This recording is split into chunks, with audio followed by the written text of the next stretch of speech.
D'abord, il faut noter que c'est pas du jamais vu.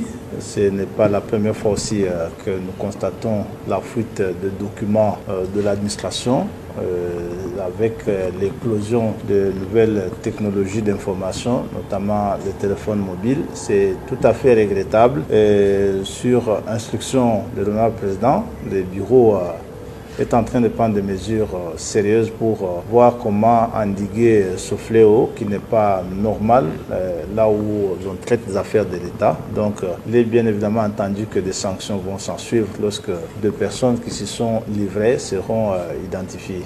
En ce qui concerne l'ordre des missions, moi ici à l'Assemblée, le règlement intérieur m'a dévolu des missions qui sont claires, entre autres les relations extérieures, c'est que l'on a pris l'habitude de qualifier de diplomatie parlementaire. C'est une activité intense qui demande, selon les archives que j'ai trouvées ici, que de plus en plus les députés voyagent dans des différents forums et rencontrent d'autres élus d'autres pays.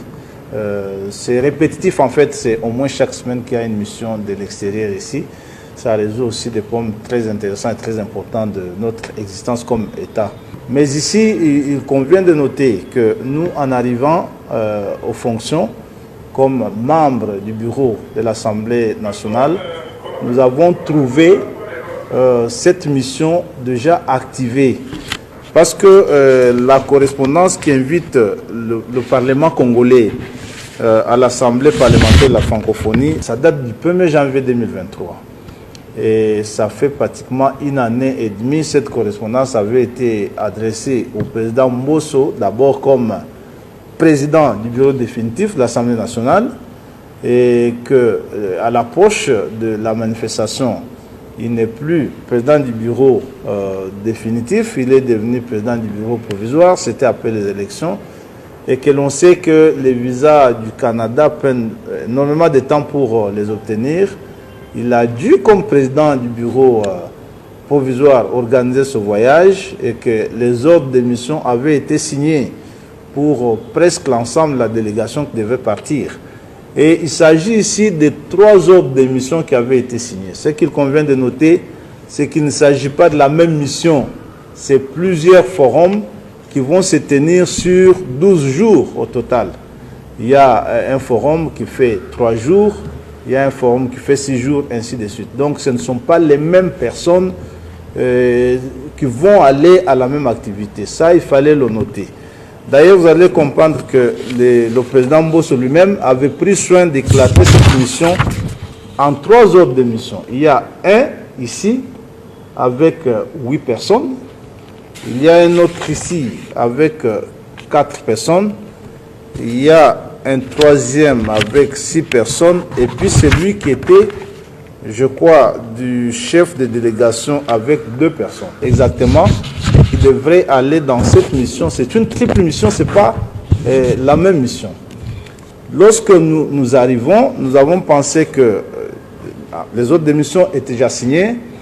Ceux qui doivent partir avaient déjà leur visa. Ce n'est pas nous, en fait, ce n'est pas notre bureau qui organise ça. Tous les députés qui doivent partir avaient déjà leur visa. Et nous avons pensé que ça faisait un peu désordre, que ce soit autant d'autres démissions qu'il fallait mettre ça sur un seul ordre de mission, parce que surtout que le président lui-même devrait accompagner la délégation. C'est comme ça que les services, ici, ce n'est même pas venu de nous, les services administratifs de l'Assemblée nous ont présenté cette note technique que vous voyez ici pour nous conseiller sur la manière de faire les choses, et nous avons suivi la note technique qui nous a été déposée ici par les services. Et nous avons pu recentrer les autres démissions sur un seul qui a été proposé d'ailleurs comme projet par les services. Seulement que la nouveauté a été de soustraire certaines personnes, clairement celles qui n'avaient pas obtenu de visa du Canada, parce que sur les 22 personnes proposées avant, il y a des gens qui n'ont pas eu de visa. Alors, on devait soustraire ces personnes qui n'avaient pas obtenu de visa pour remplacer l'honorable président qui voyageait avec la délégation et ses services. Ce qui fait peut-être des bruits, c'est que le président voyage avec 6 personnes dans sa suite. Je ne trouve pas que ça soit assez. On ne va pas quand même s'imaginer le président de l'Assemblée nationale en train de tirer des bagages dans des aéroports. C'est pas commode. Voilà un peu ce qui s'est passé. Je crois qu'il n'y a pas eu abus de finances publiques, il n'y a pas eu extravagance, il n'y a pas eu exagération. Notre peuple est informé qu'il ne s'agit pas d'une seule mission, mais de 3 missions que nous avons préféré mettre ensemble parce que cette fois-là, toutes devront être dirigées par l'honorable président de l'Assemblée. Voilà ce qui s'est passé.